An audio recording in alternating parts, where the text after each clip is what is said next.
Yes, ndewo onye ọbụla ga-eme ntị Chukwu gọzie gị. Yeah, this is a channel in which I broadcast extracts from my diary for the benefit of reconciliation of the past with the present.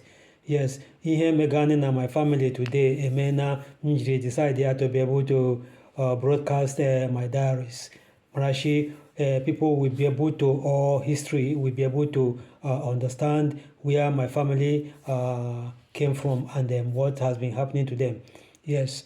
So in this very segment, or rather in the previous segment I have posted, I was able to speak about the days when my dad moved to Lagos and how the Igbos, the first set of Igbos that moved to Lagos, and how my own family was included after my dad secured a house in Lagos and invited my mom to come and join him in Lagos. Yes, so ekwukwara m okwu gbasara ihe mere na papa anyị jiri decide ya to divide his family and decided to keep part of the children in at Owerri. Yes, so Mike in particular was kept to stay at Owerri, and then Kike na the part 4 of this video ị ga-ahụ or ị ga-anụ ihe m kọrọ gbasara otu papa anyị ji take that decision.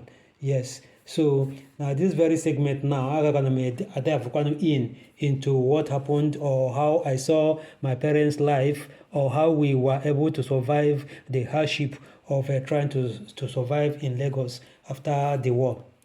Yes, having arrived in Lagos at that time, the first problem that encountered, or that Ndi Igbo mere encounter, my dad inclusive, was that kind of racial segregation towards the Igbo people. So we were very much hated.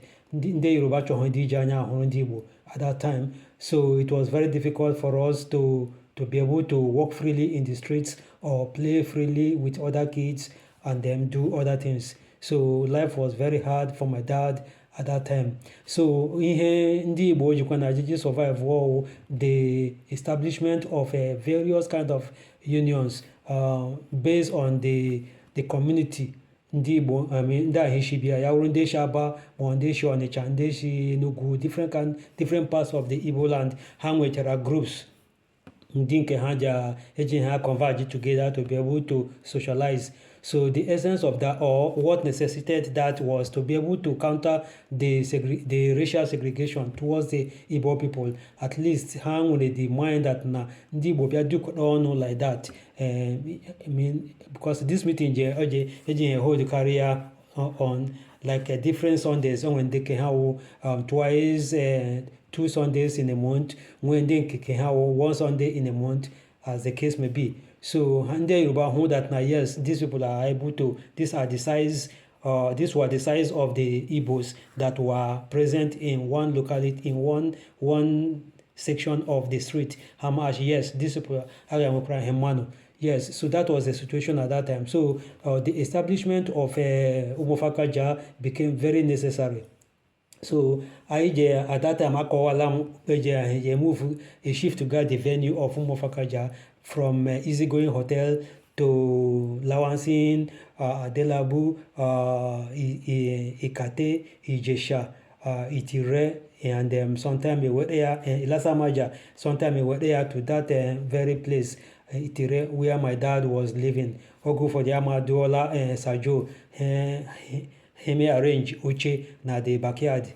Ndị ụmụnne du nga ime meeting ha mgbe ụfọdụ ya mado ebe ka open shulo, mgbe ụfọdụ ya mado no different kind of places, and then we were moving to be able to socialize. So that a kind of trying to cultivate that confidence in the family that yes, anyị nwere people. Marachi ndị Yoruba hụkwanụ that yes, ndị nwere mmadụ.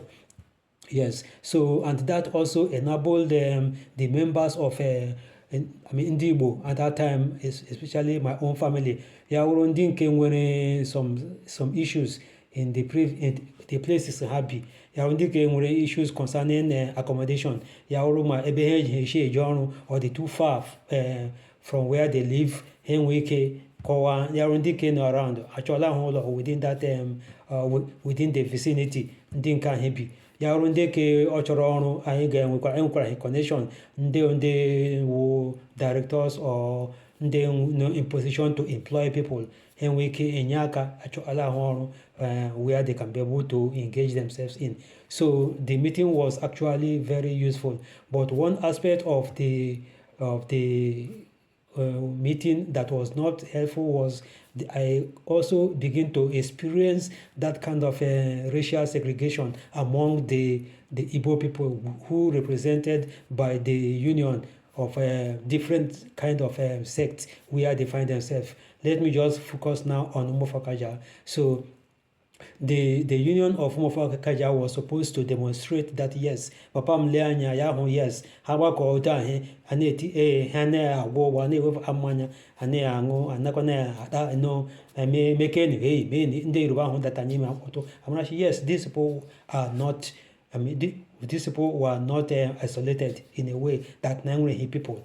So that was what I actually expected. But one Nigeria who that kind of the racial sentiment which was being directed towards the Igbo people was also embodied inside the Umofakaja itself, because Otumeja experience that my dad was also suffering, because the sufferness there was also much pronounced, because Ndao, something that I will talk about, Umonna Ndeo, his own kindred members.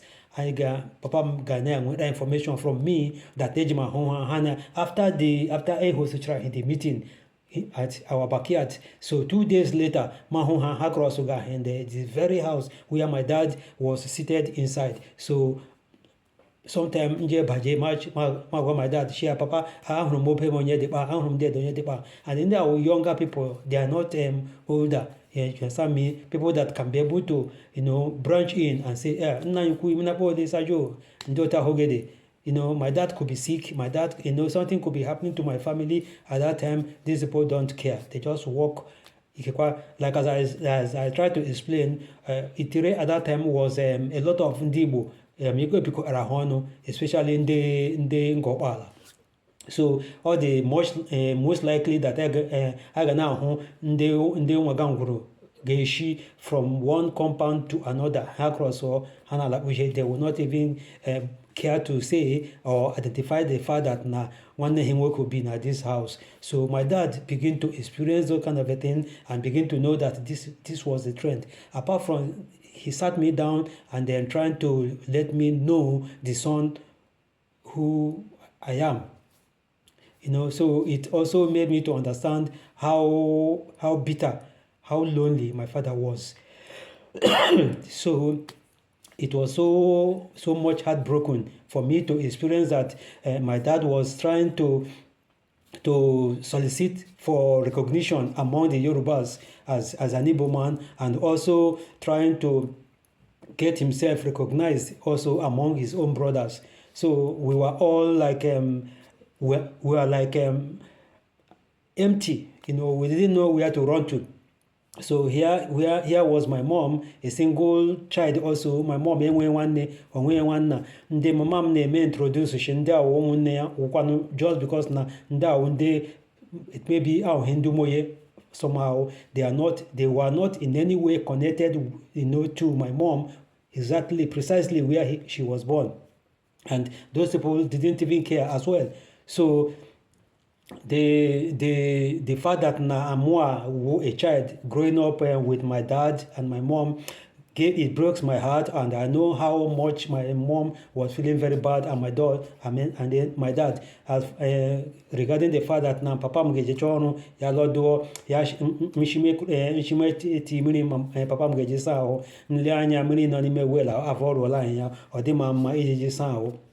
Papa mbufa kwa me kuda muna hima dof air from the well tiye me bucket papa me le ya shi a chuko de muni ya de meje sawo gamana je game be je chuga bara muni mpara de bucket shi meje na do that compound je do amri muni ha is it lola, because maybe there were few tenants in that house, so the well was a little bit cleaner.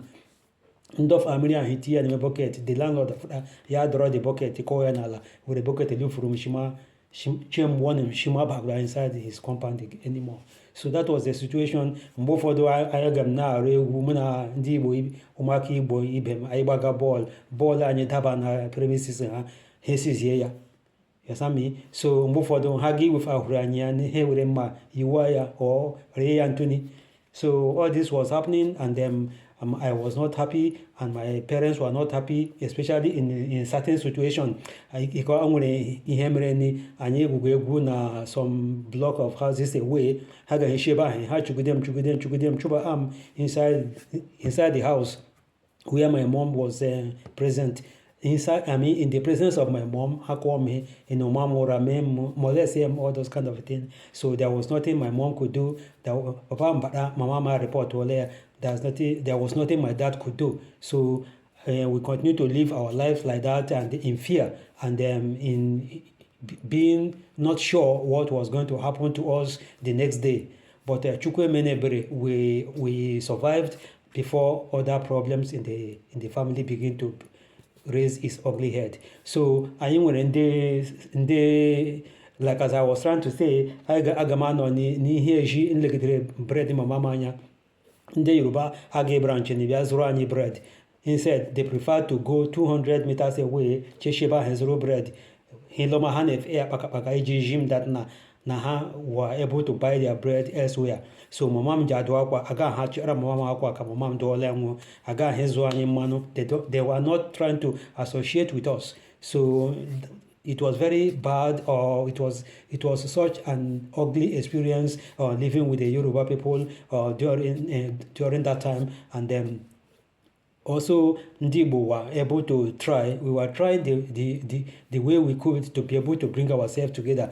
But within this very kindred where we were born, or where we feel that we are free to relate with each other, there was so much disunity among them. Rather, ndị ga-adọkụla anyị ndị people, ndị Igbo from foreign, ndị Igbo no outside. For example, o nwere another man onye egbelu ngwuru ere food stuff. O ji enwe regista nga ejedede ahụ papa ahụ ndị Igbo eji azụ gari. So anyị bịa papa m ya diga m shingama jeje mama m ediga m njebeke hero njezu agari. So nwere akpa je there. So the man made sure have tini gari, or as we can afford to buy. But it was not that we had money to buy that gari at that time. On credit, he did down papa inside the register. And you were my private gari. Look, gari or gari, I got. It's not that I again week origin way, Hagagia origin shofi, because there was nothing. Papa no, papa would not drop any money. Mua gekuli, major no do ebeji hebuano. Ha na-egbu ji ha nụ pọmpọmpọmpọ ya dị mpigala anụ nke dafara na mmadụ ya dị ọkpụkpụ dị ka ha lufuchara ma gadacha ọkpụkpụ ndị ahụ tiga n'ime akpa para ya lokpulo anya bịa were mma were ji na-akọfụta anụ ụfọdụ ya anụ anya kọfụtacha ya. Mgbe ụfọdụ mewere ha ma kụchacha ọkpụkpụ ahụ wefa dị marụ ahụ ọhịa mama m ga-eji were shie nri anyị ga-eji were ji rie. But life was very, very hard. So I don't know, but may God bless you for listening. I'm now continue to be able to bring out this kind of a thing and document it for better understanding of how or where my family was coming from. Thank you for listening, and God bless you.